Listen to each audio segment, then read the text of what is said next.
দেখো আজ আমরা শিখবো ড্রিঙ্ক দিয়ে, ঠিক আছে। তো আজকে দেখো প্রথমেই আমি নিয়ে নিয়েছি আমি পান করি, ঠিক আছে, আই ড্রিঙ্ক। তারপরে দেখো আছে 2 নম্বরে আমি জল পান করি, আই ড্রিঙ্ক ওয়াটার, ঠিক আছে। 3তে আছে আমরা পান করি, উই ড্রিঙ্ক। 3তে আছে আমরা পান করি, উই ড্রিঙ্ক। তারপরে 4এ দেখো আমি নিয়েছি আমরা জল পান করি, উই ড্রিঙ্ক ওয়াটার।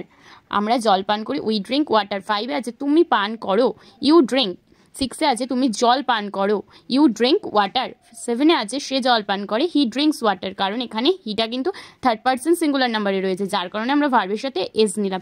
তো আজকে আমরা একটা নতুন ভার্ব দিয়ে শিখলাম 7 সেন্টেন্সেস। তো তোমরা যদি এরকম রেগুলার নতুন নতুন সেন্টেন্স শিখতে চাও, নতুন নতুন ভার্ব দিয়ে সিম্পলভাবে, এরকম ইজিলিভাবে, তো অবশ্যই আমার চ্যানেলটাকে সাবস্ক্রাইব করে, লাইক করে, শেয়ার করে দেবে, যাতে তোমরা ইজিলি যখনই আমি ট্রান্সলেট শেখাবো তোমাদের কাছে সবার আগে চলে যায়।